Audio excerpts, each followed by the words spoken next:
Gereja sejati bukanlah sekadar gedung, melainkan kumpulan orang percaya yang dipanggil untuk bertumbuh dalam kasih, bersinergi dan menjadi saksi Tuhan.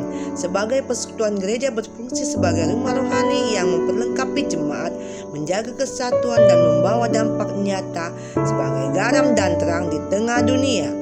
Gereja adalah tubuh. Gereja terdiri dari banyak anggota, namun satu tubuh dengan Kristus sebagai kepala. Gereja sebagai misi Tuhan, membawa kasih dan kuasa Tuhan kepada dunia.